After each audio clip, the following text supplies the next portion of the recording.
À la fin de cette vidéo, vous allez comprendre pourquoi c'est important d'analyser chaque chose, chaque production qu'on réalise, en complément évidemment des informations technologiques et sciences appliquées de la pâtisserie. Donc ici, sur le sujet numéro 0000 de l'épreuve EP1, tour, petit four sec et moelleux, gâteau de voyage, voici comment ça se présente. Donc il y a plusieurs feuilles, c'est vraiment un sujet type. À l'examen, vous allez avoir ça.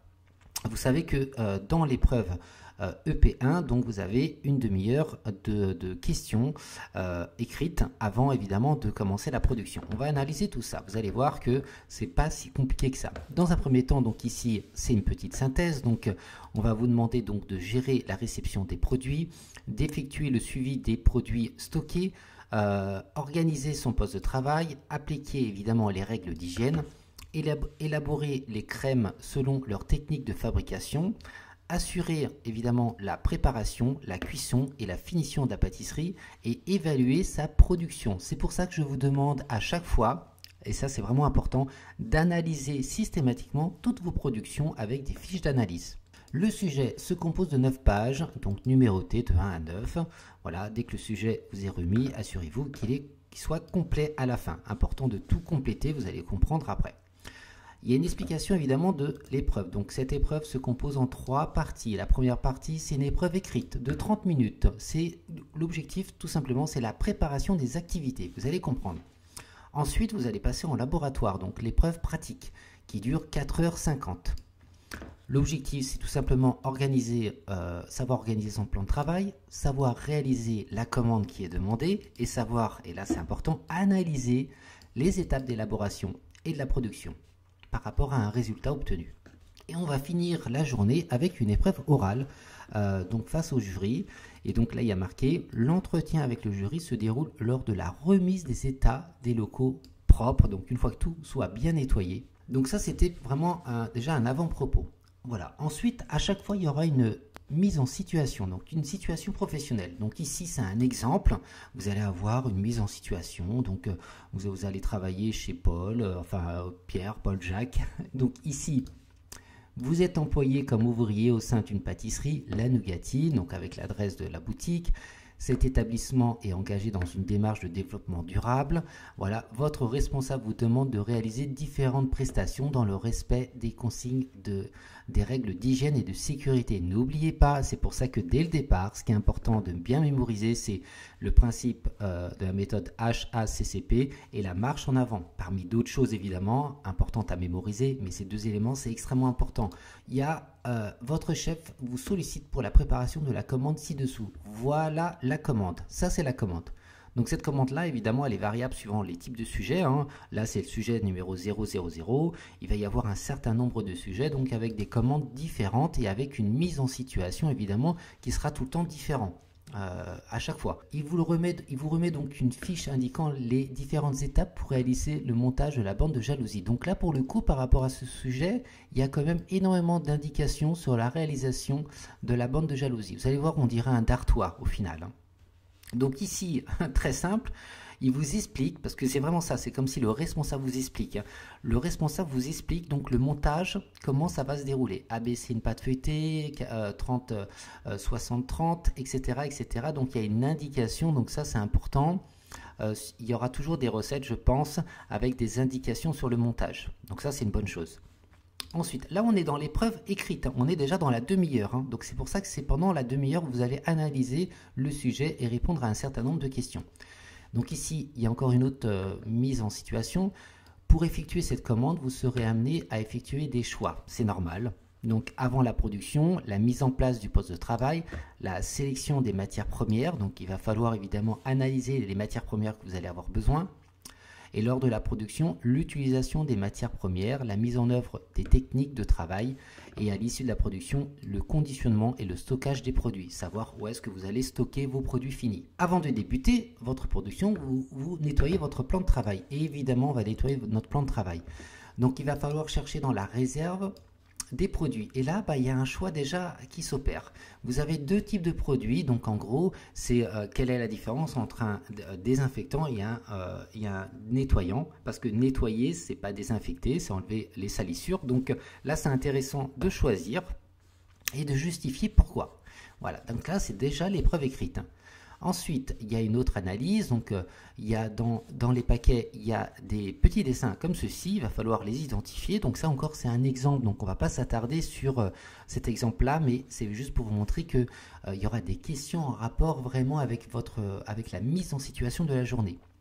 Ensuite, lors de l'approvisionnement, donc il y a un certain nombre de matières premières que vous allez récupérer. Il faudra ici noter le bon de commande, donc le lait, combien vous allez avoir besoin, la farine, c'est un peu en quelque sorte c'est un bon de commande. Je vais avoir besoin de tant de grammes de beurre, de tant de grammes de poudre d'amande, c'est ce qu'on fait en entreprise en général. La nougatine, donc c'est la pâtisserie, a organisé des espaces de stockage de façon rationnelle. Donc là, c'est quand vous allez effectuer vos stages, vous allez voir qu'il y a des chambres froides positives, négatives, donc le congélateur, et aussi une réserve sèche qu'on appelle aussi un économa. Donc ici, il y a un exemple de quelques matières premières. Il faudra juste identifier, voilà, le lait, on va plutôt le retrouver en matière sèche ou dans la chambre froide, la farine, etc. La farine, on ne va pas la retrouver dans le congélateur et ni dans la chambre froide, donc on va la retrouver forcément dans la réserve. Ensuite, évidemment, dans cette pâtisserie, parce qu'on est toujours dans la mise en situation, dans cette pâtisserie, la boutique a plusieurs types de farines, type 45 jusqu'à type 150. Vous allez sélectionner les farines que vous allez choisir pour réaliser donc la commande, par exemple 45, 55, et vous allez justifier pourquoi. Voilà, pourquoi vous allez utiliser la farine 55 ou pourquoi vous allez utiliser la farine 45. Ensuite, ici, il y a une autre mise en situation, c'est que dans cette boutique, la nougatine, maintenant, ils utilisent désormais que des ovoproduits. Donc, il faut d'abord savoir ce que c'est les ovoproduits. Et du coup, ici, c'est demandé de préciser 3 avantages. Donc, vous allez indiquer ici 3 avantages dans lesquels on va utiliser des ovoproduits. Il y a des avantages, il y a des inconvénients, mais on vous demande que 3 avantages. Pour réaliser la tarte, on va utiliser donc des poires, et donc là il marque que le chef pâtissier souhaite que vous utilisiez donc des poires de qualité afin de proposer un produit haut de gamme à l'image de l'entreprise. Voilà, c'est encore une mise en situation. Donc vous allez analyser l'étiquette des poires à votre disposition. Donc voilà une étiquette. Et vous allez ici repérer sur l'étiquette 2 informations précisant la qualité des poires. Donc là, c'est assez logique par rapport simplement au bio, catégorie 2. Donc il y a des indications intéressantes, mais encore une fois, on ne va pas s'attarder dessus. On va s'attarder simplement sur le fond même d'un examen du pôle 1. Ensuite, vous voyez qu'il y a une autre question, repérer sur l'étiquette, donc ça on a compris. Et il y a une autre question. Question 8, indiquer les informations devant se trouver sur l'étiquette lors de la réalisation de la crème pâtissière. Parce que pour réaliser le flan qui est demandé pour l'examen, on vous demande de réaliser une crème pâtissière. Et la crème pâtissière, vous allez la stocker au froid, vous allez la mettre en cellule de refroidissement et après la mettre au froid. Et on met une étiquette dessus avec évidemment certaines indications pour justifier que vous l'avez réalisé tel jour, à telle heure, que la crème pâtissière était à telle température et vous marquez évidemment votre nom. Voilà, donc ça c'est important et on justifie les informations. Là c'est vrai qu'il y a quand même beaucoup d'informations par rapport à ce qu'on fait en général dans une entreprise, mais c'est intéressant de noter un maximum d'infos. L'idée simplement c'est de pouvoir simplement retrouver, si jamais vous avez un contrôle, c'est de savoir que cette crème pâtissière elle a été faite tel jour, telle heure, avec telle personne, pour telle réalisation. Et avec évidemment aussi, pourquoi pas, le numéro de référence du paquet de lait. Pour tout simplement retrouver la traçabilité. Après ici, dans cette question-là, il y a encore des questions sur les températures de stockage, donc ça c'est intéressant aussi par rapport toujours au sujet qui est demandé. Ensuite, vous installez dans votre plan de travail, donc là c'est toujours pareil, vous avez l'épreuve pratique. Avant c'est l'écrit et l'épreuve écrite permet de vous organiser pendant les 4h50. Vous installez sur votre plan de travail. Donc vous allez contrôler les denrées, vérifier et mettre en place votre plan de travail et sélectionner le matériel nécessaire. Donc ici, vous organisez votre production. Donc il y a quand même beaucoup d'indications. Regardez-moi ça. Énormément d'indications par rapport à cette production demandée. C'est là en fait les fiches. Il n'y a pas de fiches techniques. Ici, on vous demande de réaliser une pâte feuilletée à partir de 450 g de farine.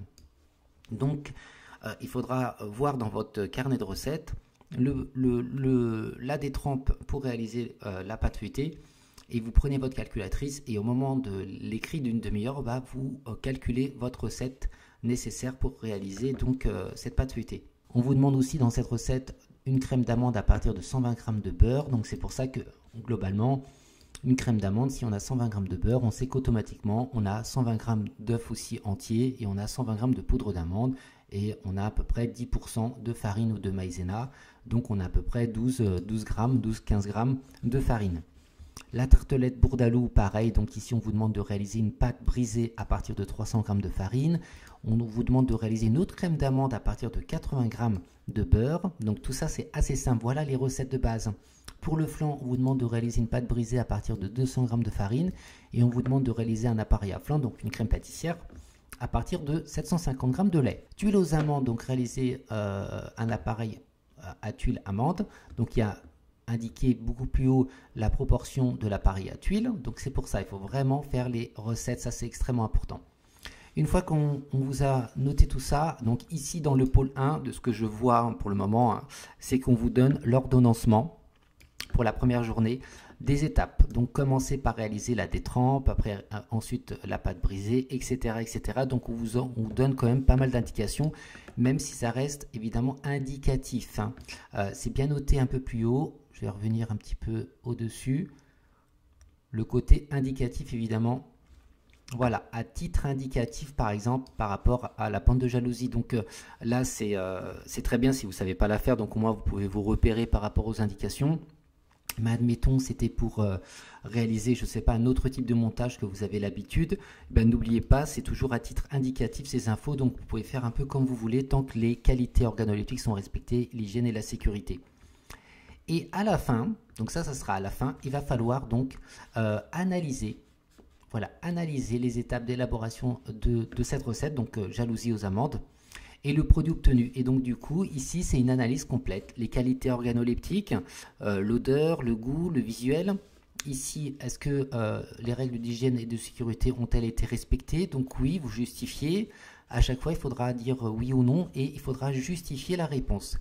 Voilà globalement le sujet pôle 1 du CAP pâtissier. Et à la fin, évidemment, l'oral de 10 minutes, ça sera un rapport avec votre production et un rapport par rapport à ce que vous avez noté aussi dans tous ces éléments.